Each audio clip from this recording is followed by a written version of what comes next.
मुझे जन्म देने वाला खुद राक्षस बन गया। एक दिन की बात है जब वो मेरे कमरे में आए और मुझे उन्होंने गलत तरीके से छूना शुरू कर दी। वो दिन था जब उन्होंने हदें पार करने की कोशिश की। एक माँ अपनी बच्ची की इज्जत के साथ कैसे खिलवाड़ कर सकती। सब कुछ सहते हुए मैंने 11 साल उस इंसान के साथ निकाल दी। चाहती थी कि मैं डॉक्टर बनूं और उस इंसान के मुंह पे एक करारी चपेड़ मारो जिस इंसान ने मेरी ज़िंदगी खराब की है, बर्बाद की है। लेकिन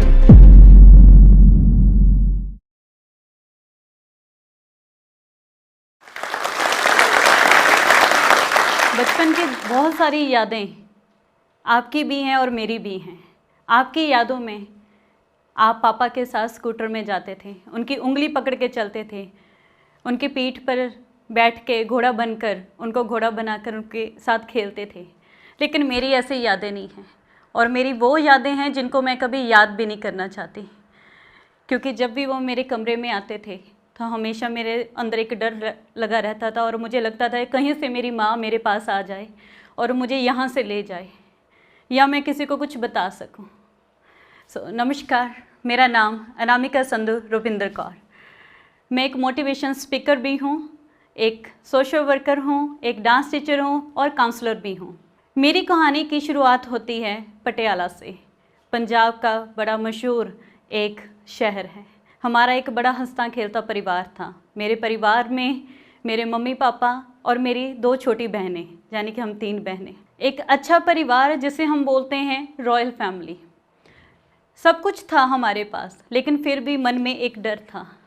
वो डर था मेरे पापा को लेकर, क्योंकि मेरे साथ कुछ ऐसी चीज़ें हुई हैं जो मैं आपको आज बताने वाली हूँ।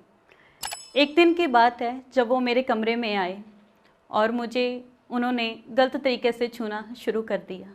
मुझे लगा कि मैं अब किसको बताऊँ, किससे बात करूँ। उनका इस तरह से छूना कुछ हदों से पार चला गया। कुछ दिनों बाद ये सारी चीज़ें ऐसे ही चलती जा रही थी। एक दिन आया जब मेरी माँ मेरी नानी के घर गई हुई थी मेरी छोटी बहन को लेकर, और बीच वाली जो छोटी बहन थी वो मेरे पास थी। वो दिन भी मुझे याद है, वो समय भी मुझे याद है। वो दिन था जब उन्होंने हदें पार करने की कोशिश की, यानी कि मुझे जन्म देने वाला खुद राक्षस बन गया।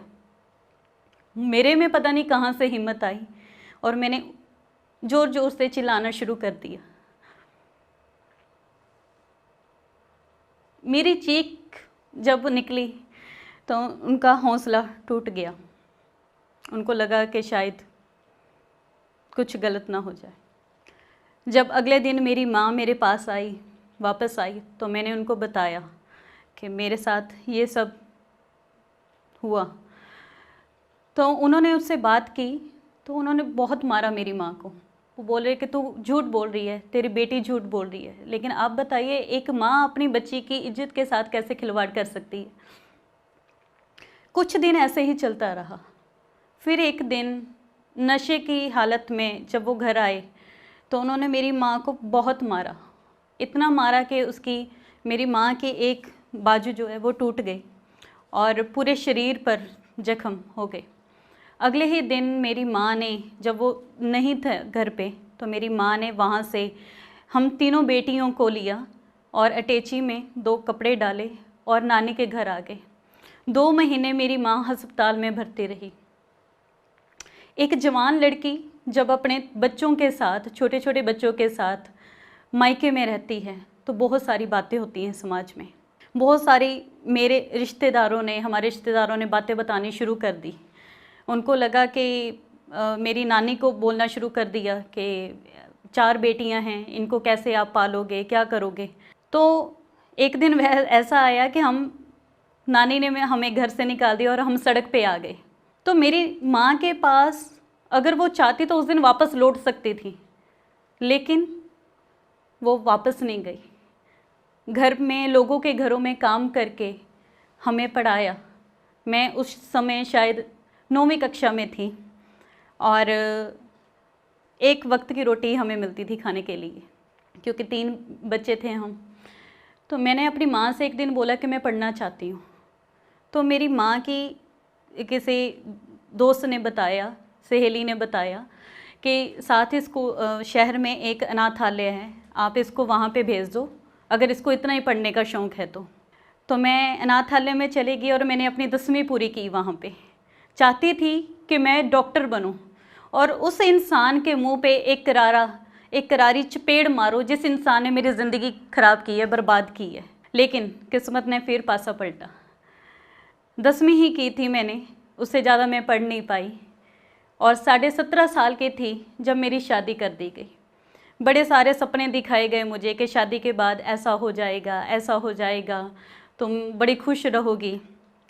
शादी के 1 साल तक ठीक रहा, लेकिन जब मेरा बेटा 10 महीने का था उस इंसान ने अपनी फितरत दिखानी शुरू कर दी। उस इंसान का असली चेहरा मेरे सामने आ गया। उसका एक्स्ट्रा मैरिटल अफेयर शुरू हो गया। जब मैंने इस चीज़ के ख़िलाफ़ आवाज़ उठाई तो मुझे भी बहुत मारा गया। मैं अपनी माँ के घर आ गई, मैंने अपनी माँ को बताया तो मेरी माँ ने बोला कि अगर तुम भी यहाँ पे आ जाओगी तो तुम्हारी 2 छोटी बहनें हैं, उनसे शादी कौन करेगा, तो तुम्हें वापस जाना पड़ेगा।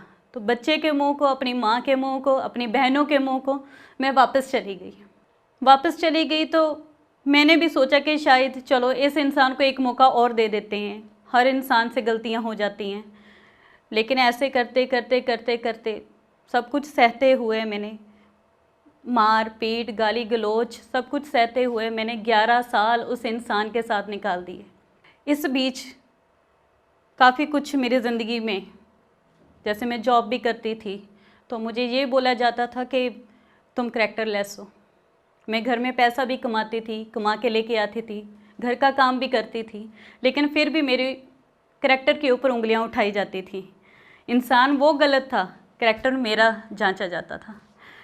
उसके बाद 2016 की बात है, जब कहते हैं ना कि सब्र का घूंट पी पी के एक घड़ा भर जाता है, तो मेरा भी घड़ा भर गया था। तो मैंने बोला कि नहीं, अब नहीं, क्योंकि हर लड़की हर चीज़ बर्दाश्त कर सकती है, लेकिन करैक्टर के ऊपर जो उंगली उठाई जाती है वो बर्दाश्त नहीं कर सकती।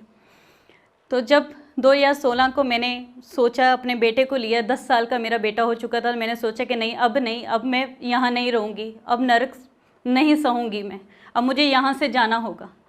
स्टेप तो मैंने उठा लिया, लेकिन ये आसान नहीं था, बहुत मुश्किल था। जब मैं नौकरी मांगने के लिए जाती थी तो लोगों की गंदी नज़रें मेरे ऊपर, क्योंकि उनको पता चल रहा है ये सिंगल है तो इसकी मजबूरी है नौकरी करना। मुझे आज भी याद है, उस समय मैंने अपने बच्चे को 1 हफ्ता अचार के साथ रोटी खिलाई थी। मुझे आज भी वो दिन याद है, वो दिन मैं कभी नहीं भूल सकती। लोगों की गंदी नज़रें, लोगों की बातें सुन सुन के मैंने अपने आप को मजबूत बनाया, अपनी कम्युनिकेशन स्किल्स को और स्ट्रॉन्ग किया।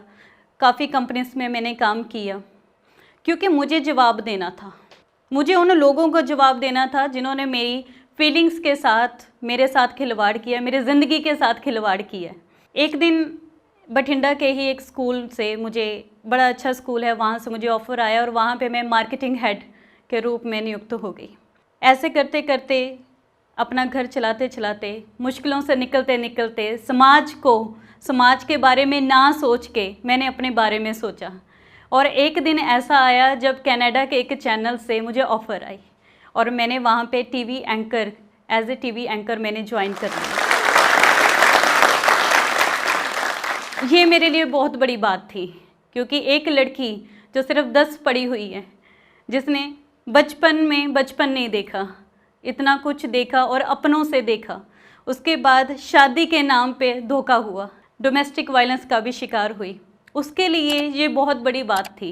तो मैंने अपनी ज़िंदगी में एक चीज़ सीखी है कि ये ना सोचो कि लोग क्या कहेंगे, ये ना सोचो कि समाज क्या कहेगा, ये सोचो कि आप कहाँ पे हो। आपने अपने आप को जवाब देना है, आपने उस रब को जवाब देना है, लोगों को जवाब नहीं देना। तो मैं आप सबसे एक चीज़ बोलना चाहती हूँ कि ज़िंदगी में कभी भी आपने घबराना नहीं है, डरना नहीं है और अपनी आवाज़ को दबाना नहीं है, क्योंकि जब जब आप अपनी आवाज़ को दबाओगे, आप पे जो जुल्म कर रहा है इंसान, वो और ताकतवर बनता जाएगा। तो इसलिए आप सभी से मैं गुजारिश करती हूँ, वो लोगों से जो घर पे बैठ के मेरी इस वीडियो को देख रहे हैं, उन लड़कियों से जो बचपन में चाइल्ड सेक्स अब्यूज़ का शिकार हुई हैं, जो डोमेस्टिक वायलेंस का शिकार हुई हैं, और उन लोगों से जो सोच रहे हैं कि शायद मेरे ज़िंदगी में ये छोटी सी प्रॉब्लम आई है, मैं सुसाइड कर लूँ। मैंने कभी नहीं सोचा सुसाइड करने के लिए, मैं सोच भी नहीं सकती, क्योंकि मुझे अपने आप से बहुत प्यार है। मैं खुद से बहुत प्यार करती हूँ। मुझे ज़िंदगी जो है भगवान ने दी है। इसलिए आप सभी से मैं गुजारिश करना चाहती हूँ कि अपने आप से प्यार करना सीखिए, क्योंकि जब आप अपने आप से प्यार करेंगे तो वो रब आपसे प्यार करेगा। समाज क्या सोचता है, समाज आपके बारे में क्या बोलता है, इस चीज़ की परवाह मत कीजिए। आपकी जो मंजिलें हैं, आपके जो रास्ते हैं, आपकी जो मंजिलें वो आपका इंतज़ार कर रही हैं। तो इसलिए उन रास्तों पे चलिए जो आपने सोचने हैं, आपने अपनाने हैं। इस वीडियो के बारे में अपनी राय नीचे कमेंट सेक्शन में हमें बताएं और अपने दोस्तों के साथ ये वीडियो